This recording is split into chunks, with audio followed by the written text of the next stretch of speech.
Muy buenos días, este es Juan Carlos Navarrete en nuestro episodio número 16 de Crónicas al Sur del Río Grande.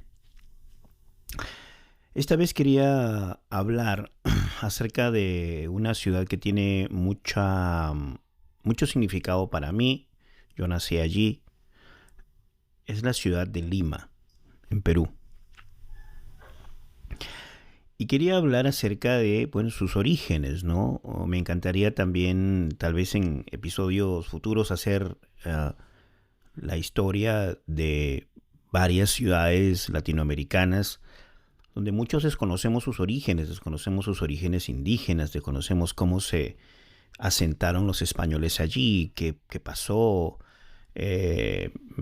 Son historias sumamente interesantes con muchos ribetes de ficción, pero que no son ficción, eh, pero, pero que son sumamente interesantes en cuanto a la historia de nuestros orígenes como sociedades latinoamericanas. Por ejemplo, muy poca gente sabe cómo se originó Buenos Aires o Montevideo, qué significan los nombres de nuestras ciudades, ¿no? O cómo se originó Caracas, o cómo se originó Lima, o Santiago, o La Paz. En fin, Ciudad de México, ¿no? Son historias enormes de epopeyas de los conquistadores, de tragedias locales que representan lo que nosotros somos, ¿no? Esas ciudades mayoritariamente cosmopolitas y enormes, solamente fíjense en Ciudad de México y en la ciudad de Lima, um, nos representan en todo su universo, ¿no? Son universos eh, en los cuales está representado todo el país, ¿no? Todas sus gentes, sus culturas, sus costumbres, sus lenguas. Y pensé que sería interesante comenzar por Lima en cuanto a su historia, en cuanto a cómo se desenvolvió como ciudad. Obviamente cuando llegaron los españoles ya existía como poblado. Eh, y así también sucedió con diferentes ciudades en Latinoamérica. Bueno, entonces este episodio número 16 está dedicado a la compleja historia de la ciudad de Lima, en el Perú. Empecemos por determinar entonces que la fundación de Lima, la fundación española de Lima, en el año 1535, no representa un inicio, digamos, ¿no?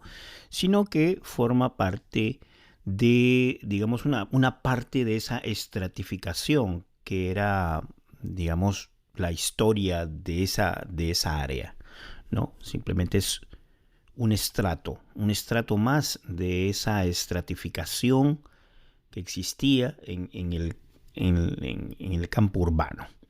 Antes de la llegada de Francisco Pizarro, el Valle del Rímac, que así se denomina debido al río Rímac que surca Lima, era un sofisticado paisaje de ingeniería hidráulica. Es decir, un punto clave aquí era el control y el dominio del agua.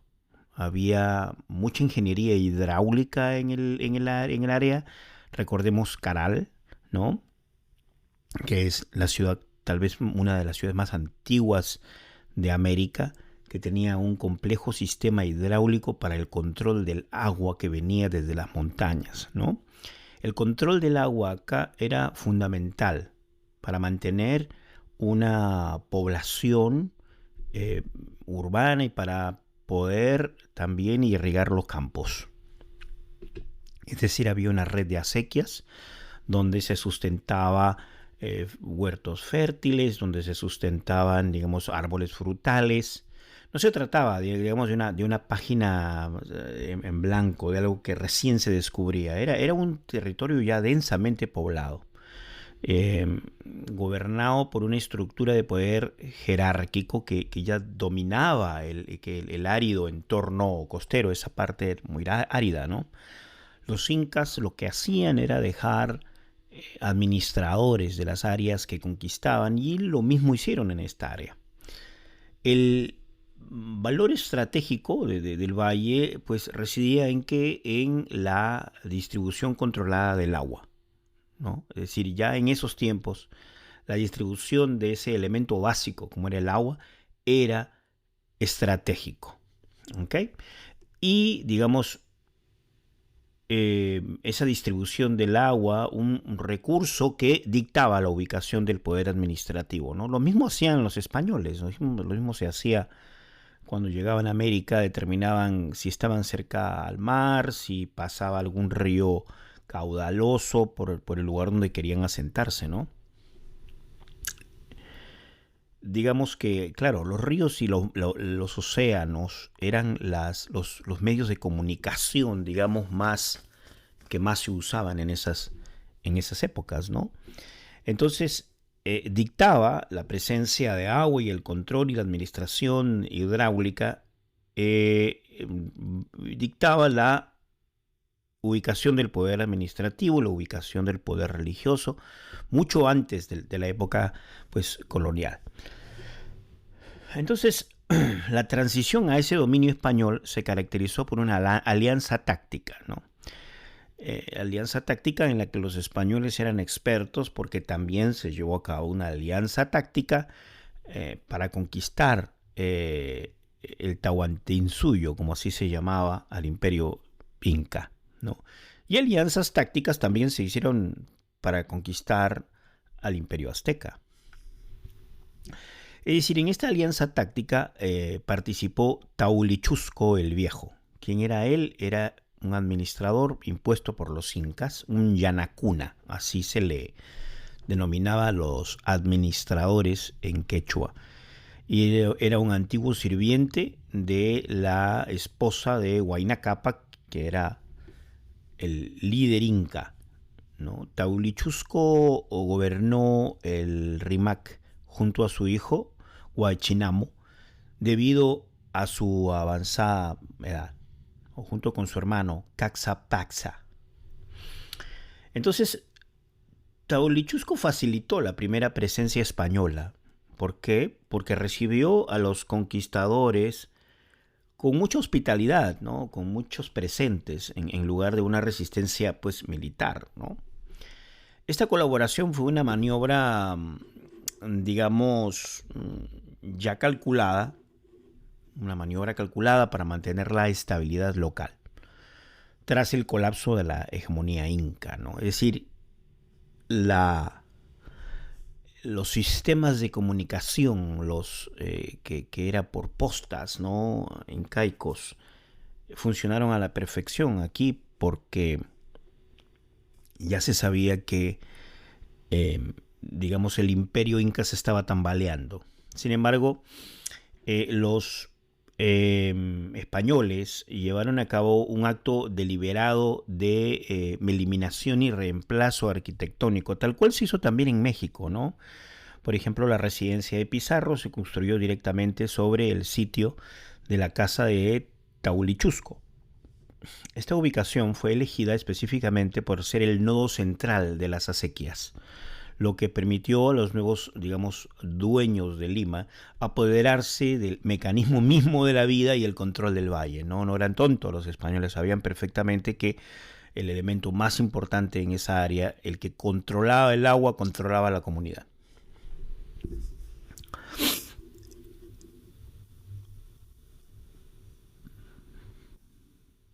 Entonces, ese desmantelamiento de ese curacazgo, ¿no? de esa administración inca, supuso la reubicación de sus súbditos en doctrinas, ¿no?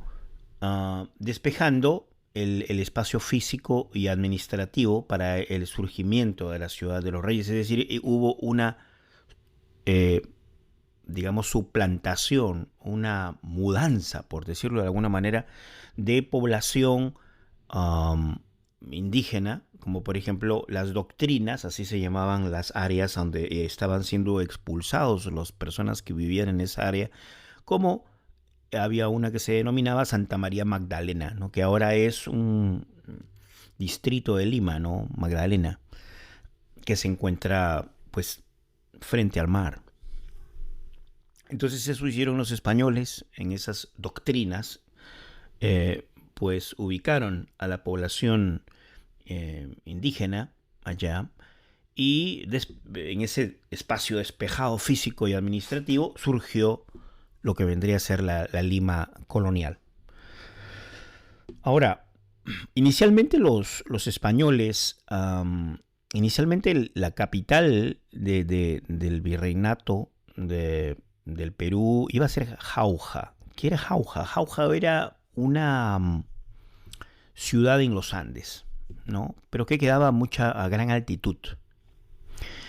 Y Lima, digamos, la elección de Lima fue, digamos, una obra maestra de la geografía colonial, ¿no? El elegir Lima de manera estratégica, ¿no?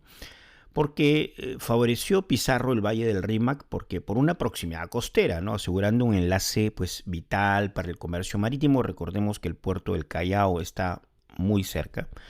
Y pues los refuerzos militares de España, ¿no? El peso religioso de la ciudad se estableció desde el principio. Pizarro fue informado del potencial del sitio el 6 de enero de 1535 en la festividad de la Epifanía, lo que le valió el título perdurable de la ciudad de los reyes, no por los reyes de España, como mucha gente cree, sino por los reyes magos, los reyes que visitaron a Jesús en Belén.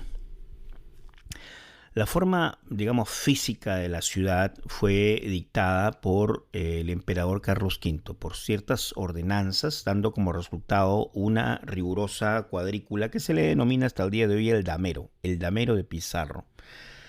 Es una rigurosa cuadrícula de tablero de ajedrez de 117 bloques, conocida como el damero. Entonces, esta disposición fue, digamos, un instrumento de hegemonía arquitectónica y vigilancia militar también, ¿no? Las formas en las cuales se fundaban las ciudades tenían mucho que ver con las ventajas militares que tenía el territorio, ¿no? Pues, digamos, al centralizar el poder en torno a una plaza mayor, eso es lo que se puede observar ahora en Lima, ¿no? Donde está el Palacio de Gobierno, donde está la catedral, donde está la municipalidad, ¿no? En esa plaza mayor, la Plaza San Martín actualmente, la cuadrícula proporcionó un punto de encuentro, ¿no? Para los militares en tiempos de guerra, ¿no? Y un escenario para las manifestaciones de la autoridad estatal y eclesiástica, ¿no? Es decir, era una especie de show armado, ¿no? Donde la Plaza Mayor era el lugar, era el teatro donde las fuerzas administrativas y religiosas iban a representar sus actos, por decirlo de alguna manera. Durante la división de tierras de 1535 se reservaron bloques de poder específicos para consolidar la jerarquía pues imperial, ¿no? Porque el Palacio de Gobierno es donde se erigió en el antiguo sitio de la residencia de Taulichusco para simbolizar la transferencia de la autoridad secular y sigue estando allí el Palacio de Gobierno, ¿no? O sea, obviamente es un edificio diferente, pero sigue estando en el mismo lugar donde Taulichusco tenía su residencia, ¿no? El ayuntamiento o el municipio, fundado el 22 de enero de 1535 para institucionalizar el gobierno civil, también se encontraba en la Plaza Mayor, y la catedral, originalmente iglesia de Nuestra Señora de la Ascensión, sirviendo como corazón espiritual del virreinato, todavía está allí. Los españoles tenían esos mensajes subliminales, podríamos decirlo de alguna manera, porque eran mensajes que se enviaban, se construían las residencias de los nuevos señores del área o las iglesias sobre estructuras indígenas, ¿no? Se puede ver claramente en la ciudad de Cholula, en el estado de Puebla, en la ciudad de Cholula, hay una pirámide que tenía pues un significado religioso para la población local y se construyó una iglesia sobre Sobre esa pirámide actualmente es una vista hermosa, ¿no?, que se tiene, pero hay una pirámide indígena que tenía significado religioso bajo esa iglesia. Lo mismo se hizo en el Cusco, en el templo de Coricancha. Se construyó sobre ese templo una iglesia. Lo mismo se hizo, como vemos acá en Lima, con el Palacio de Gobierno, ¿no?, que fue construido sobre la residencia de Taulichusco, que era el Yanacuna, el administrador que habían puesto los incas allí. Digamos, como un epicentro administrativo de Sudamérica, digamos, la forma urbana de Lima materializó que la ortodoxia de los Habsburgo, ¿no? La conectividad de la ciudad se consolidó gracias a infraestructuras como el puente de piedra, ¿no?, originalmente un precario puente colgante tejido con mimbre por la población indígena, fue reemplazado en el 610 por una estructura permanente de piedra que sigue siendo un vínculo vital entre Lima y el distrito del Rímac, ¿no? Es decir, ese puente todavía existe.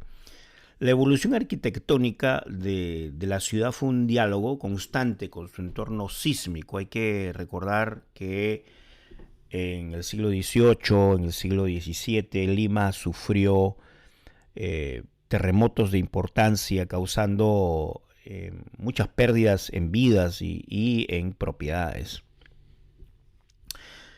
Entonces, como dije anteriormente, había un terremoto en el año 1746, siglo XVIII, donde se forzó un cambio revolucionario en la adaptación sísmica. Dice, los esfuerzos de reconstrucción, liderados por figuras como el jesuita austríaco Juan Rer, abandonaron la piedra maciza para los transeptos superiores de la catedral y otras iglesias importantes, y se hizo un cambio de filosofía arquitectónica para utilizar materiales mucho más flexibles, más ligeros, como por ejemplo la madera de cedro, el yeso, ¿no?, para resistir futuros temblores, ¿no?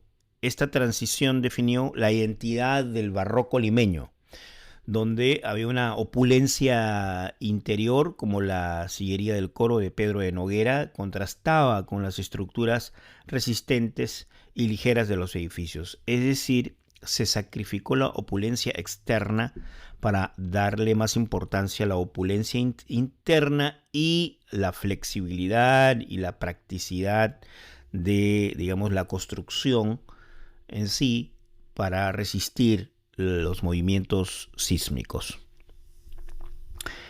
Había una dualidad de la Lima colonial, ¿no? ¿Por qué? Porque se expresa mejor, hay un contraste, ¿no?, entre las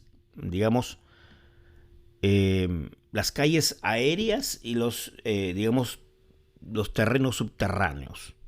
Los balcones coloniales, por ejemplo, finamente talladas en madera, son como un clásico en Lima, se convirtieron en los únicos signos exteriores de lujo en una ciudad donde, las murallas de 1687, Lima era una ciudad amurallada, muchas ciudades en el siglo XVIII eran amuralladas, creaban un entorno urbano denso y restringido, ¿no? Es decir, era casi una similitud a una ciudad medieval, ¿no?, muy densa, urbanamente densa, con callecitas muy pequeñas, todos como apretados dentro de un espacio, un circunscripto en un espacio determinado. Mientras, las élites observaban las calles desde estas ornamentadas posiciones, desde los balcones, ¿no? Es decir, por eso se dice, ¿no?, las calles aéreas sociales, ¿no? Los ricos podían ver la ciudad desde los balcones hermosos, mientras la población común y corriente no tenía esa ventaja de observar la ciudad y tenía lo que se llamaban los terrores subterráneos, ¿no?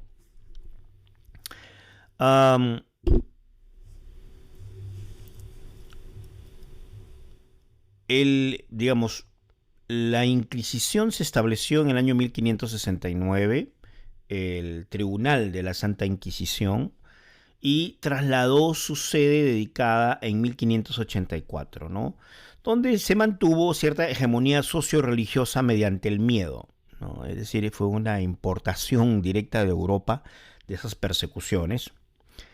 El Tribunal de la Santa Inquisición se encargaba pues de enjuiciar a las personas a las cuales se sospechaba no eran lo suficientemente católicos.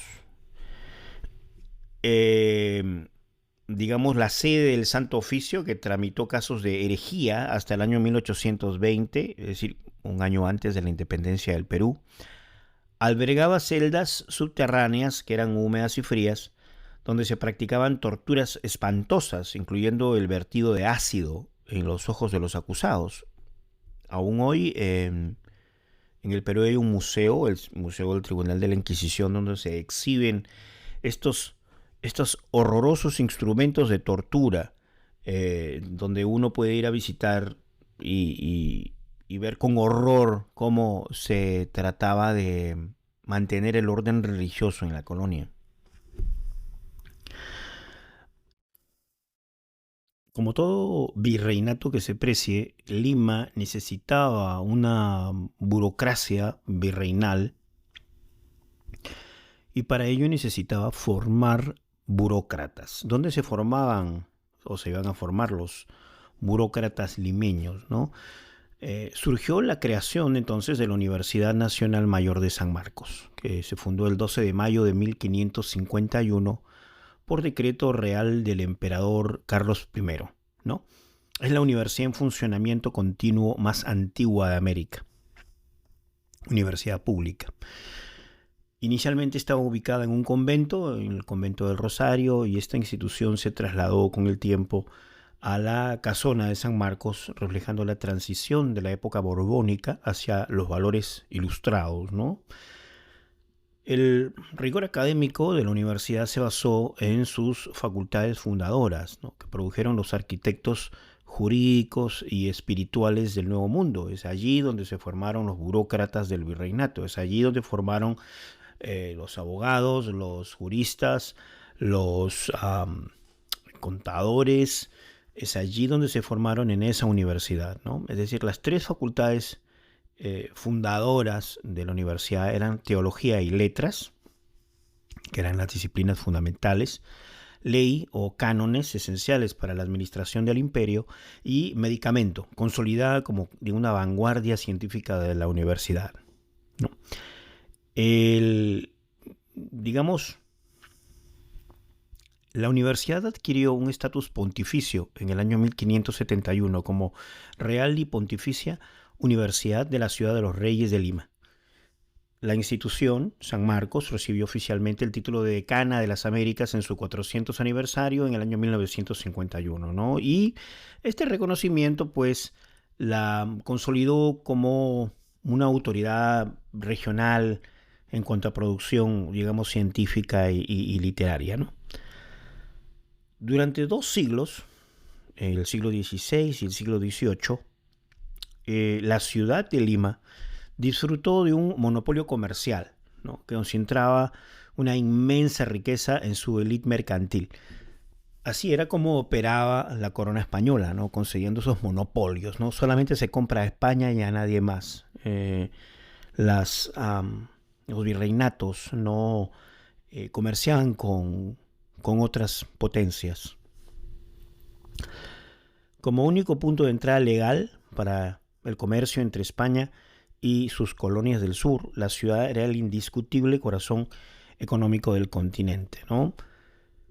Ahora, hay que tener un poquito de claridad porque Lima tenía un puerto, el puerto del Callao, pero el puerto del Callao está mirando hacia Asia, hacia el continente asiático.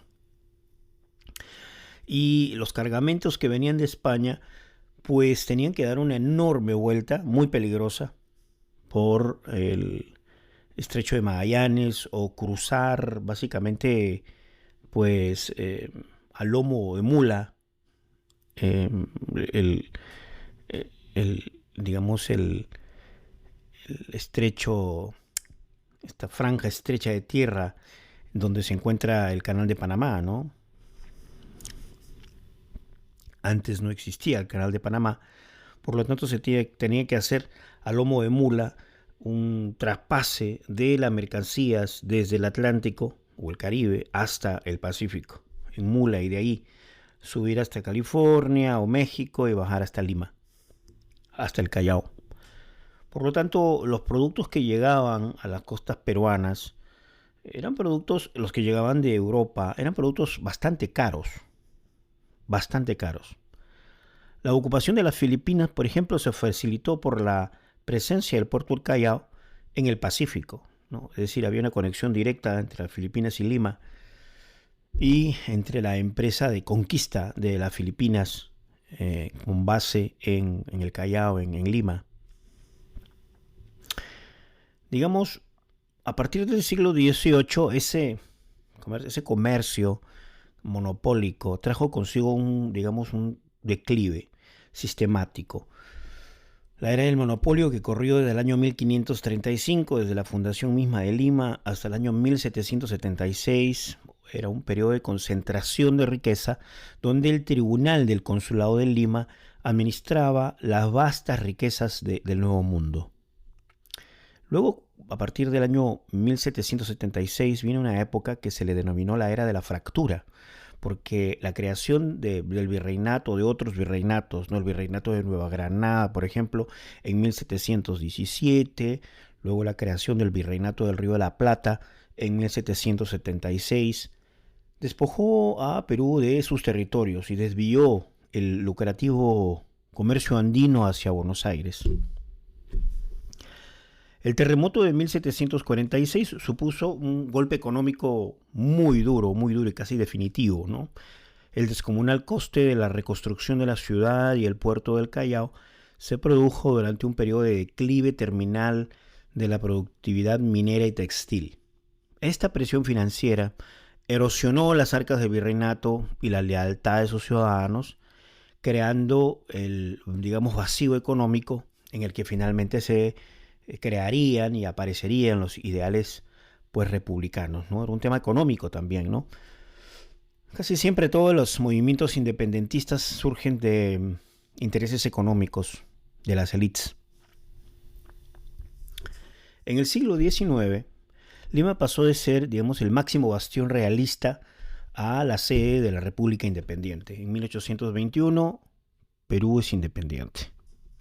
Este cambio se vio marcado por la llegada de la expedición libertadora de José de San Martín en 1820. Recordar que esta expedición libertadora tuvo una epopeya con el cruce de los Andes, que en anteriores episodios yo había dado la información de que ese cruce de los Andes originalmente había sido ideado por un oficial del ejército británico, cuando los británicos tenían en mente conquistar por la fuerza América del Sur, sacársela a los españoles.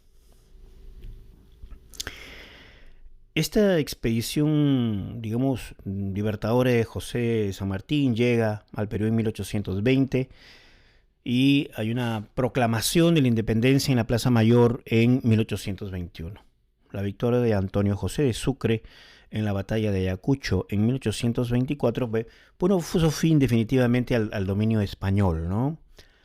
La joven república reutilizó estratégicamente los símbolos coloniales para construir una identidad nacional. El Real Colegio se transformó en un centro cultural, la Biblioteca Nacional se fundó en 1822 con una colección fundacional de 50.000 libros provenientes de San Marcos, de la Universidad de San Marcos. Y a medida que la ciudad se expandía, distritos como Miraflores y Barranco pasaron de ser retiros aristocráticos a ser centros urbanos vitales, ¿no? Durante la Guerra del Pacífico entre Perú y Chile, en los años 1879 a 1883, estos distritos fueron bautizados como ciudades heroicas por una férrea defensa contra la ocupación, ¿no? Chorrillos, Miraflores, Barranco. Hoy Lima sigue siendo una ciudad con una historia muy estratificada, Donde la historia prehispánica, las huacas, por ejemplo, catedrales barrocas y plazas republicanas existen como una narrativa continua de resiliencia urbana. Podemos ver también que en centros urbanizados ya se encuentran las huacas en medio de las urbanizaciones y hay una huaca muy famosa en Lima, la huaca Pucllana, que no solamente es famosa por su hermosura y su magnitud, sino también por la presencia de restaurantes de lujo, ¿no? Que tienen como vista suprema a la Huaca Pucllana, muy bien iluminada en la Lima actual. Es así pues que hemos llegado a este pequeño sumario de lo que, digamos, fue la historia de la ciudad de Lima, como su fundación, sus antecedentes nativos, indígenas. Me encantaría hacerlo con diferentes historias de las capitales de Latinoamérica. Lo voy a hacer. Espero les haya gustado este episodio. Será hasta nuestro próximo episodio de Crónicas al Sur del Río Grande. Muy buenas noches, es Juan Carlos Navarrete. Gracias.